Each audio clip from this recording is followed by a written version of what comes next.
Baik, Assalamualaikum warahmatullahi wabarakatuh. Halo semua, perkenalkan nama saya Adipura Rekasa Dewa. Saya adalah seorang freelance UI UX designer, sekaligus mahasiswa program studi bisnis digital dari Universitas Amikom Purwokerto. Pada kesempatan kali ini, izinkan saya untuk memaparkan proyek yang telah saya buat, yang dimaksudkan untuk mengikuti ajang perlombaan Choris Indo, Inovatif dan Kreatif 2023 yang diselenggarakan oleh STIMIK Pontianak dalam kategori Mobile Apps Design Competition. Untuk proyek ini saya beri nama Sinauku ID yang merupakan sebuah aplikasi mobile untuk bimbingan belajar. Yang pertama ada project overview, seperti yang telah saya sebutkan sebelumnya, bahwa proyek ini itu diberi nama sinauku.id yang dapat didefinisikan sebagai sebuah aplikasi bimbingan belajar untuk membantu orang tua dalam mengembangkan pemahaman dan menyelesaikan permasalahan akademik bagi anak-anaknya. Dan fokus dari aplikasi ini adalah untuk menggali potensi, minat, dan bakat anak di luar lembaga pendidikan formal dengan cara menerapkan teknologi kecerdasan buatan melalui konsep augmented reality, machine learning, dan blockchain, sehingga dapat menciptakan penggunaan aplikasi belajar yang modern dan mudah digunakan. Dalam proyek ini saya merespon education, bisnis, sosial, teknologi, dan religion, dan dibuat dengan menggunakan tools Figma, Photoshop, serta Adobe Illustrator. Yang selanjutnya ada desain proses. Desain proses adalah di mana produk itu dipecahkan menjadi beberapa bagian yang selanjutnya dapat membantu dalam proses perancangan desain yang sebenarnya. Sebuah desain aplikasi perlu untuk memiliki wujud yang menarik sehingga memberikan nilai estetika yang tepat serta memiliki fungsi dan fitur yang memberikan nilai kepada penggunanya. Tujuan dilakukannya adalah untuk memahami masalahnya, membuat solusi, dan mengubah solusi. Berikut merupakan desain proses yang saya lalui dengan menerapkan metode design thinking. Yang pertama ada empatis, yaitu mendapatkan pemahaman empatik dari masalah yang telah terjadi kemudian dipecahkan. Selanjutnya adalah define, untuk menyelesaikan masalah yang ada dengan berdasarkan masalah yang telah ditetapkan. Selanjutnya adalah ideate, yaitu tahapan menciptakan ide dari masalah yang telah ditetapkan. Kemudian tahapan prototype atau pembentukan, dengan menghasilkan produk dengan menyelidiki solusi masalah yang dihasilkan di tahap sebelumnya. Yang terakhir adalah understand, yaitu menguji produk yang telah dibangun kepada pengguna untuk mendapatkan kritik dan saran. Dalam membuat subproject ini, saya menggunakan user persona untuk mengetahui permasalahan yang dialami oleh calon pengguna, di mana calon penggunanya itu bernama Michelle Widnat Norko. Dia itu seorang pelajar dari Sumpio dengan usia 17 tahun.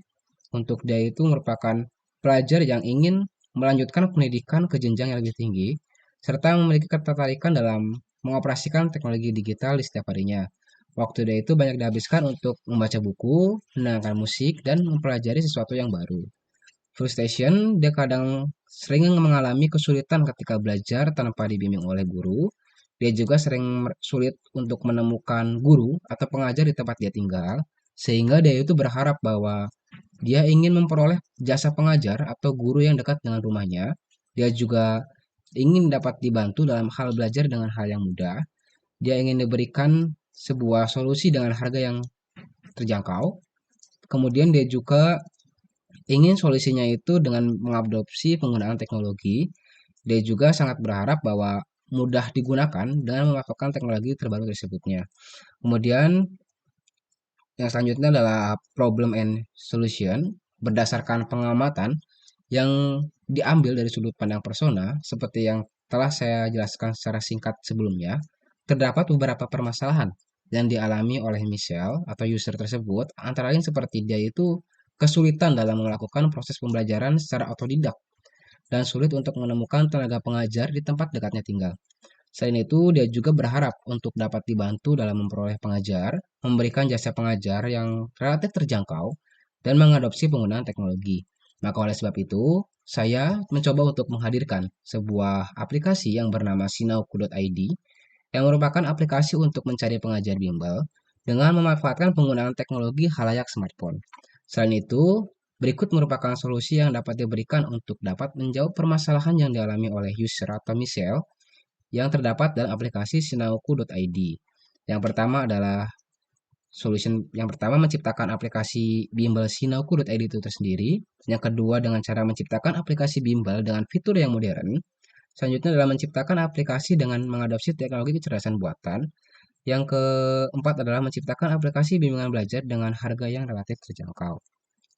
Berikut merupakan information arsitektur atau perancangan dari arsitektur aplikasi yang telah saya buat. Yang pertama ada splash screen-nya, ada onboarding, kemudian ada screen pendaftaran, screen login, kemudian ada landing page yang meliputi profile, chat, home, search engine, dan course. Yang selanjutnya adalah desain sistem. Desain sistem ini merupakan panduan komprehensif untuk desain dari proyek-proyek, kumpulan aturan, prinsip sekaligus batasan dan praktik terbaik, di mana tujuan dari desain sistem ini untuk membuat desain itu menjadi memiliki konsistensi, serta dapat dimengerti dan digunakan oleh baik dan oleh pengguna gitu. Dan ini merupakan desain sistem yang saya gunakan, yang telah saya buat sendiri juga. Yang pertama ada color styles, yaitu warna-warna yang saya gunakan. Kemudian ada typography styles atau font-font yang saya gunakan. Ada form fill styles. Kemudian ada button-button yang saya gunakan juga. Kemudian ada molekul-molekul desain yang telah saya terapkan juga dalam desainnya. Dan yang terakhir ada beberapa ilustrasi yang telah saya gunakan. Baik, setelah dijelaskan mengenai project overview, kemudian ada user persona, diketahui juga permasalahan serta solusi yang ditemukan, serta ada information arsitektur beserta dengan desain sistem yang telah saya gunakan, atau secara singkatnya itu semua merupakan tahapan dari user research. Yang selanjutnya adalah melalui tahapan berikutnya dengan cara membentuk sebuah user interface atau tampilan visual, di mana yang pertama ini merupakan ada bagian onboarding screen, yang merupakan tampilan awal dari aplikasi Sinauku.id, di mana secara singkat screen ini adalah untuk menjelaskan mengenai aplikasi secara sederhana. Kemudian ada login screen, yang dimana tampilan ini merupakan tampilan untuk menginputkan ID serta password dari user, yang kemudian dapat melakukan login di aplikasi.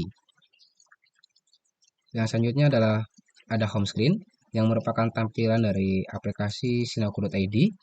Pada sini ini itu terdapat beberapa menu seperti pesan, tingkatan pelajar, iklan, cari pengajar, dan tombol navigasi. Selain itu terdapat rekomendasi pengajar dan pengajar yang sepenuhnya itu disesuaikan dengan teknologi kecerdasan buatan, seperti berikut ini. Kemudian ada fin screen yang merupakan fitur utama dari aplikasi Sinauku.id. Screen ini merupakan tampilan untuk user mencari pengajar yang dapat ditentukan berdasarkan tingkatan level, jarak, dan jenis paket yang mereka inginkan. Secara otomatis, sistem akan memberikan hasil pencarian kepada user berdasarkan filter yang mereka pilih. Yang selanjutnya ada Bimbel Expanded, yang merupakan screen untuk mengenai penjelasan paket yang user itu pilih. Kemudian untuk selanjutnya itu pada screen ini terdiri atas keterangan mengenai paket yang akan dibeli, kemudian ada pengajar, ada harganya juga. Selain itu juga terdapat lokasi dari pengajar untuk dapat disesuaikan kembali oleh user. Dan kemudian yang selanjutnya ada chat screen, di mana screen ini untuk merupakan tampilan untuk user itu dapat berkomunikasi dengan pengajarnya. Dalam screen ini itu user dapat menghubungi pengajar untuk menentukan jadwal bimbel, mata pelajaran mana saja yang akan diikuti. Selain itu juga user dapat berdiskusi apabila mata pelajaran yang disampaikan itu kurang dapat dimengerti. Kurang lebih ini merupakan keseluruhan screen dari aplikasi Sinauku.id yang secara lebih jelasnya akan disingkatkan pada bagian prototipe yang akan saya jelaskan setelah ini. Ini merupakan bagian dari onboarding screen.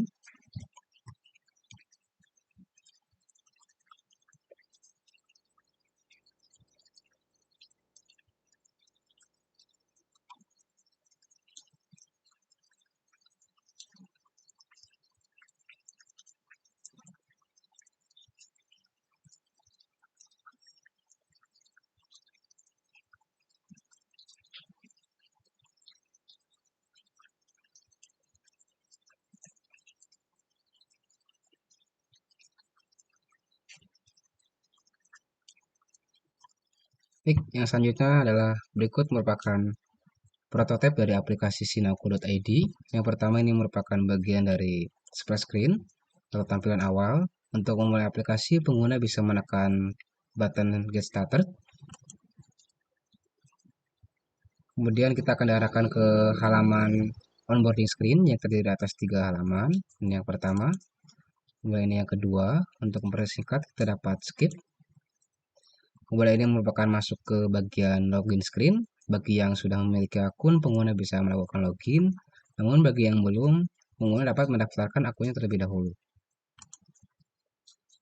Berikut, dalam mendaftarkan akun, pengguna wajib untuk mengisikan nama, kemudian email, passwordnya juga, dan kemudian menekan tombol create akun. Kemudian kita akan diarahkan ke bagian formulir, di mana untuk yang pertama adalah mengetahui dari jenjang pendidikan terakhir dari seorang pengguna, yang dimana dimaksudkan untuk pengisian formulir ini sebagai sebuah fitur dari pencatatan atau machine learning, sehingga dapat ditimpulkan rekomendasi pada halaman home berikutnya. Misalkan di sini saya memilih untuk jenjang pendidikan SMA, kemudian kita dapat konfirmasi, kemudian kita menentukan lokasi kita, saya ada di Jawa Tengah, kita bisa konfirmasi. Kemudian untuk mengaktifkan akun, kita akan diberikan kode verifikasi melalui email yang kita inputkan sebelum melakukan verifikasi. Misalkan saya sudah melakukan verifikasi dan menekan button verify email ini. Kemudian jika akun sudah dibuat, kita dapat menginputkan emailnya beserta passwordnya. Kemudian jika sudah dirasa benar, kita dapat melakukan login. Lalu kita akan diarahkan ke bagian home. Yang pertama ada notifikasi, ada pesan, ada search engine, kemudian ada keterangan mengenai paket yang sudah dibeli atau dipilih, ada keterangan gurunya juga siapa, ada iklan, kemudian ada rekomendasi dari beberapa formulir yang telah saya jelaskan berikutnya. Kemudian yang kedua, kita akan mencoba fitur utama dari aplikasi ini, yaitu search engine atau mencari pengajar berdasarkan jarak tertentu. Kita dapat menekannya ini, kemudian kita dapat menekan button yang cari sekarang. Secara otomatis untuk lokasi dari para pengajarnya akan terdeteksi secara sendiri berdasarkan lokasi yang telah kita tentukan, serta kita dapat memilih akan menggunakan jasa pengajar yang mana. Misalkan saya ingin menekan atau memilih jasa pengajar yang ini. Saya akan diberitahu siapa nama pengajarnya, kemudian jarak untuk ke sana berapa meter atau jarak dari sana ke sini berapa meter, serta untuk melakukan pembelian kita dapat memilih button Cast Teacher ini. Kemudian akan dijelaskan secara singkat mengenai paket, seperti deskripsi penjelasannya ada apa aja, harganya berapa, serta pengajar dan lokasinya di mana. Kemudian apabila user ingin membeli paket ini dapat menekan button checkout ini. Kemudian kita akan diarahkan ke bagian checkout, di mana ada deskripsi mengenai produk, ada alamat juga yang ditentukan, kemudian ada paymentnya itu menggunakan konsep dari blockchain, menggunakan uang digital, misalkan saya di sini menggunakan Dana. Kemudian akan dijumlahkan juga tentang subtotal dari paketnya, beserta total yang harus dibayar. Kemudian dapat menekan tombol buy paket ini untuk melanjutkan pembayaran. Kemudian kita akan diarahkan untuk mengisi PIN. Apabila sudah diinputkan PIN-nya, kita dapat melakukan checkout secara langsung. Itu merupakan cara untuk membeli paket bimbel yang pertama. Namun terdapat cara yang kedua, yaitu dengan cara melakukan hal yang serupa, menekan tombol cari sekarang. Namun kita menggunakan fitur dari filter tersebut atau filter ini. Yang pertama kita dapat menentukan jenis paketnya, misalkan SMA. Kemudian untuk levelnya adalah basic. Untuk lokasinya kita bisa menentukan. Terdapat beberapa lokasi yang telah diinputkan, misalkan saya ingin memilih Banyumas, location, dan kita terapkan. Maka akan ditampilkan jasa-jasa dari tenaga pengajar atau bimbelnya. Misal saya ingin menggunakan jasa pengajar yang ini, melakukan checkout seperti tadi, membeli, menginputkan PIN, serta sudah berhasil untuk dibeli. Yang selanjutnya ada fitur My Course atau paket yang telah dibeli, nanti akan timbul jadwalnya. Kita juga dapat mengetahui lokasi dari pengajarnya di mana. Kemudian juga kita dapat menghubungi pengajarnya. Misalkan di sini saya menghubungi untuk memulai obrolan mengenai kapan saya akan menentukan jadwal bimbingan belajar. Seperti itu. Ini merupakan bagian dari screen chatnya. Dan yang selanjutnya ada My Profile. Di sini kita dapat mengetahui dari course yang kita ambil. Kemudian kita dapat menentukan atau menginputkan alamat atau mengubah alamat. Yang selanjutnya kita bisa mengubah password kita. Kemudian dapat mengubah tampilan PIN. Dapat mengubah email. Kurang lebih kurang seperti itu aplikasi Sinauka ID yang berhasil saya buat.